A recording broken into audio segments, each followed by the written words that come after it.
But I loved the theater. I always loved the theater. When I was 17 years old, I went over to New York, and I loved to dance. When I was a kid, I loved to dance. No, not big ballroom dancing. You know, high kicks and all that kind of stuff. Yeah. Yeah. And but my dad didn't approve of anybody in the theater. You know, he was one of those kind at the time that he didn't approve of theatrical people. Very few people did then. I wanted to dance by myself or in a chorus line or something. I love that. See, I used to watch it all the time. Well, did you ever see Isadora Duncan? I don't think, maybe I did one time. Because, yeah, where did I see her? Or did I see her on a newscast? Maybe I saw her Could have been on a news clip. On a news clip. Because she went to Europe and was there for a long time. Yeah. Yeah. And then she got her scarf caught in the wheel of a car. You saw the movie. Yeah. That was a... Yeah. Isadora Duncan. And, that's interesting. Yes, it was in the 20s. My son was born 1924. I was working at the theater then, the box office. So you were around for the Prohibition in the 20s. Yes, I was around for Prohibition. And gangsters walking into your theater? Well, I saw a lot of them in the car, automobiles, and I didn't really pay much attention, but I imagine. Imagine they were there. Yeah, I imagine they were there. Wow. And I never got, you know, single fellas would, of course, come in the theater, and a few of them I would date. But they had a couple of them would have a car. They'd say, well, you know, they had the car, they'd take a ride. Well, I said, you take sugar and all, or?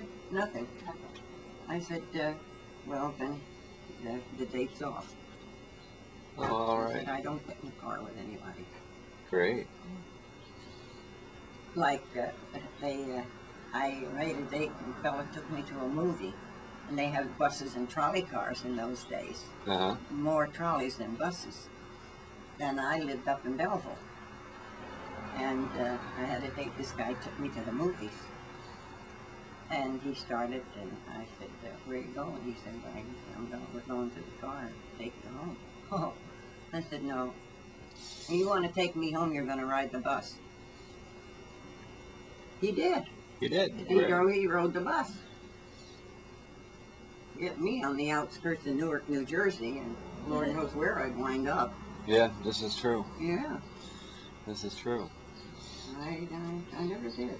So is this something your father instilled in you? This? No, I don't know who instilled it into me. I don't know. I just knew that I wasn't going to get in the car and go anywhere. Yeah. With somebody I didn't know. See, living in a big city is good. You learn a lot. Right away. Than if you stay on the farm. Yeah. Well, do you remember anything about Kingston? From yes. living here? Oh, heavens, yes. Sis and I, every Saturday, my mother would give us 50 cents. She was, she was around 13, 14, and I was 2 years younger. And we'd walk to the ferry from Fort Ewing and go to Kingston and get the trolley and go to the movies. And then she gave us 50 cents to spend to buy ice cream. Wow. So down in Kingston, Dernbeckers had an ice cream place. They were cousins of my father. And they made their own candy and ice cream. So every time, downtown Kingston.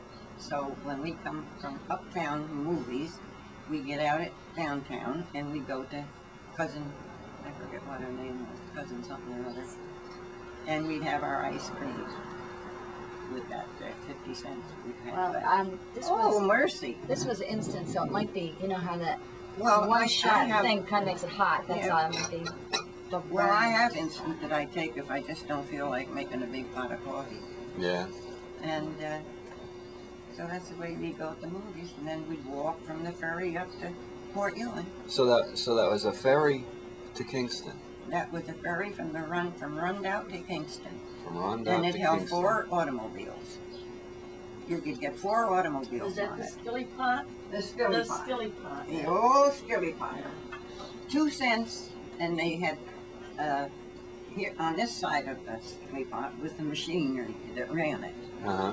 and on this side was you could be in out of the rain, a storm. See, it was like a little cabin. I went across the Roundout Creek And from went where the across bridge goes on across on a from chain, Kingston to Port Ewing. on a chain. Oh, it was pulled across. Yeah. Well, with a chain, Uh-huh. and it kept it from going out to the Hudson River, I guess. Yeah. You Yeah. know, the tide and all that. Creek. Yeah. It had a chain across there, and it quit running at 10 o'clock At night. that night. So if you weren't out of Kingston before 10, until when my mother got her car, we'd stay at Aunt Annie's and Uncle Ike's, you Yeah. know, and then we went around Ulster Park. Oh, you drove We all had to the go way to around. Ulster Park over that bridge and Yeah. home. But she usually got going before 10. And but that was nice. Oh, it was. I had a wonderful childhood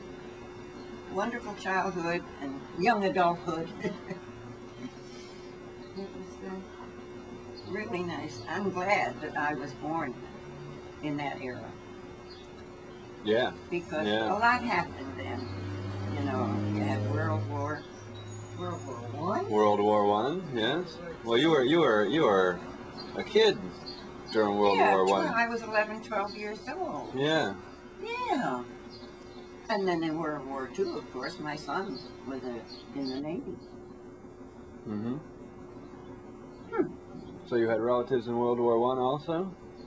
Uncles or? We had, my dad had 2 friends. They were younger, but he knew them from the office. And then they had a friend, lived in Ulster Park, that used to sell aluminum, house to house, aluminum pots and pans and stuff. Yeah. What was his name? Well, anyhow, he